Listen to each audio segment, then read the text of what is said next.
Hi girls. Coco, Princess, Rory, and Honey. You want your breakfast?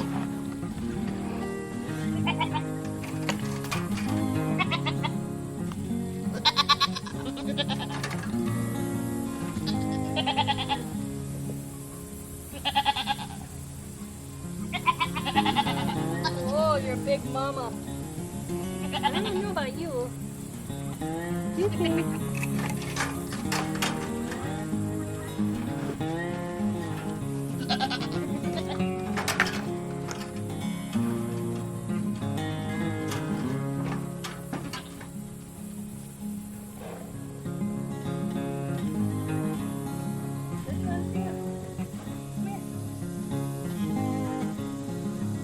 I love these girls.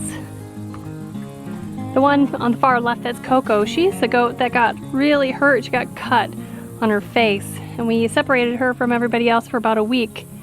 And it seems like that cut has healed fine, and we introduced her back in with the rest of the ladies, and she's done great.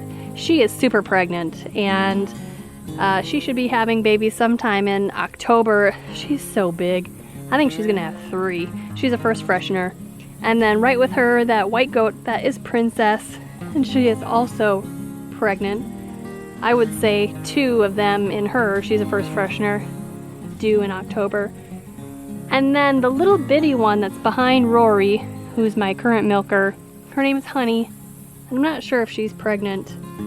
She is the smallest of the 3, and if she doesn't have babies, I think I'm actually gonna sell her. I prefer bigger Nigerians, and she's a little on the small side for me. So we'll see. Rory, my milker, she's gonna go back in with our buck in October, so pretty soon I'll start drying her off. And that's where we're at with these guys. Good morning, everybody.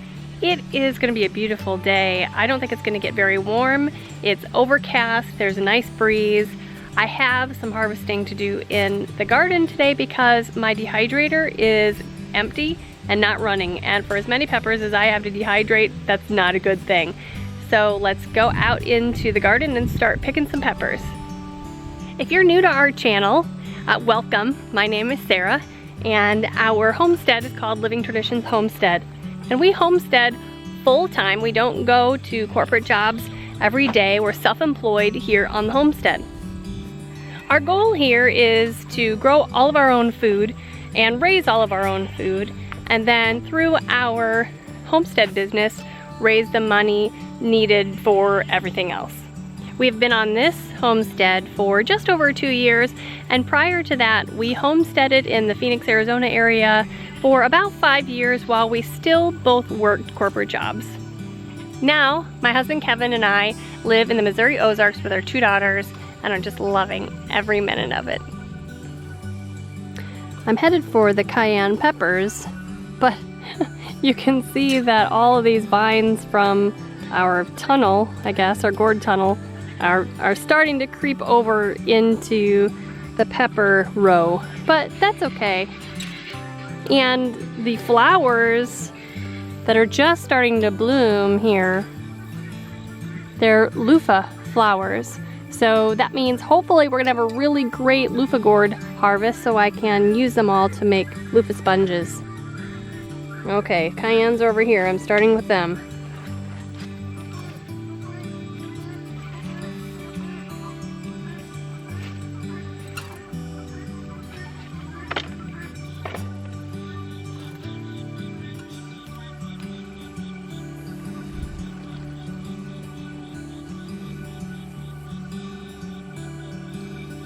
Oh, I just noticed that right above these is a baby Luffa gourd starting. They start out looking like an Armenian cucumber. They grow pretty quickly, but that is super exciting. Can't wait.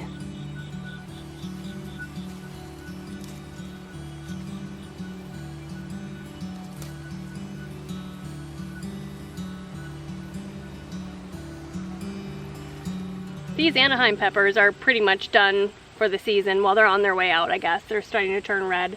I have already canned a year's worth or more of these chili peppers for our family to use in Mexican dishes for the rest of the year.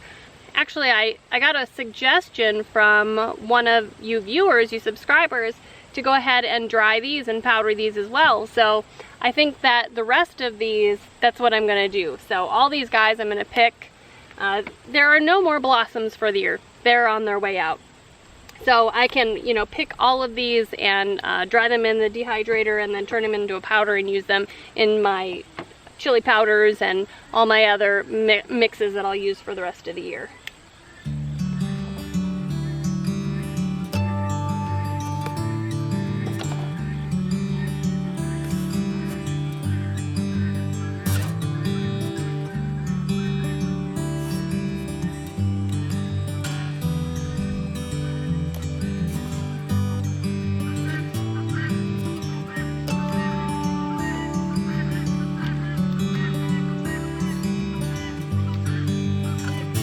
Well, here's the nice basket of peppers I harvested for the dehydrator. Hopefully that'll be enough to fill it up, but Lord knows I've got more peppers if there's extra space.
Well, now that that project is done, I want to take you quickly back out to the garden to show you a couple of surprises I'm really excited about.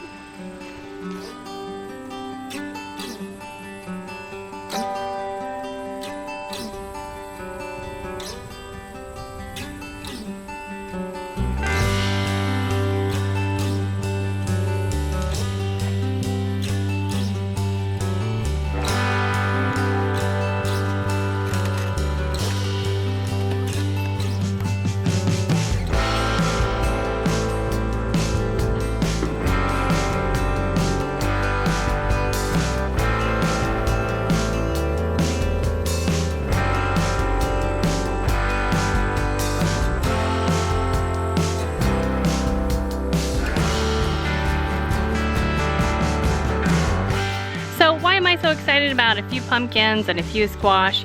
Well, to be honest, it's because our squash harvest this year was pretty much a complete flop. We had so many squash bugs. We actually had quite a few cucumber beetles as well, and the vine borers. That, man, we just had a horrible year with squash. Next year is a new year, but to find several pumpkins and squash that we hadn't even realized were there, because honestly we were so discouraged, we almost pretended that those dying plants weren't even there. We ripped out most of them and then thought, you know, if those plants are going to survive, they just need to do it on their own. So to then come out and notice that there are, I don't know, you know, 6 or 8 squash, pumpkins out there, that kind of makes the bad situation not so bad, and we'll have some pumpkins and some squash for winter, and that's pretty exciting for us. So you guys, thanks so much for taking some time out of your day to spend with me in the garden and with the goats and stuff. We really appreciate it. We love your comments. We love interacting with you guys. We just appreciate it. If this is your first time on our homestead, right now is the perfect time to hit the subscribe button below. If you know somebody that you think would enjoy our channel or this video, please go ahead and share this with them. Until next time, thanks so much for stopping by the homestead. Take care and God bless.